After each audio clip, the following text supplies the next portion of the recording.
Initiating moisture.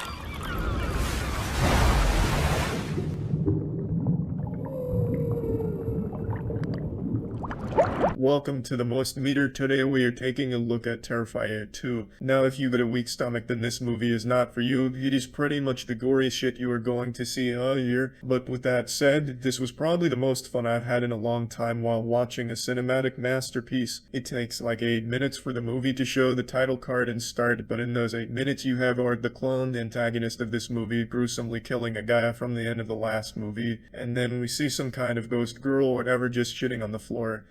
Like a very wet diary kind of shit, who then becomes our beloved killer's new sidekick for the rest of the movie. Our protagonists, on the other hand, are an adult girl and her young brother, who are both getting prepared for Halloween. They are bringing in some lore about art, and this is pretty much the only part of the movie I can criticize, because it is all very vague and confusing. But I'll not dig deeper into this. You should watch the movie and see it for yourself. I am sure the third installment of this franchise will clear up any unanswered questions, and this was just a little tease on what's to come. What I really loved about this movie was the over-the-top gore, and this is what really stood out to me. Instead of boring CGI, they used mostly practical effects, which really just gives you that realistic fleshy look on the wounds. There was also a scene where this absolute menace pulls out someone's pumping heart and eats it, and it just looks so real and disgusting. It is fucking awesome. Arguably the best part about this movie as a whole is the way art is being performed by the actor. He really displays him as a psychopath by not only being a manic killer but also a troll. There was this one scene, for example, that I now want to talk about, in which a girl is being murdered and tortured for over 3 minutes straight. The silly goon of a killer just happens to have broken into her house, and then he chases her up the stairs and into her bedroom, where he starts stabbing her. He starts scalping her and blood splashes everywhere.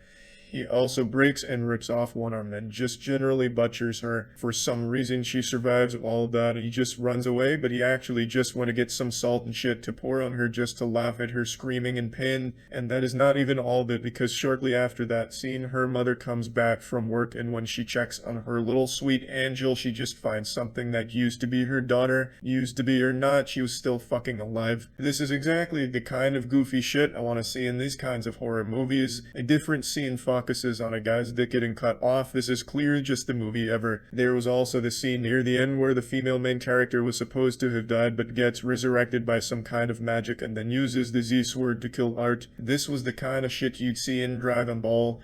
She goes all Super Saiyan mode and just slashes off the head of his. I should have probably said that this was a spoiler, but you know what, fuck you lol. Now clogging this bad boy into the moist meter, give it a 95%. Trust me on this when I say that this movie will blow you away. I just highly recommend this movie to everybody who loves horror movies and gore. That's about it. See ya.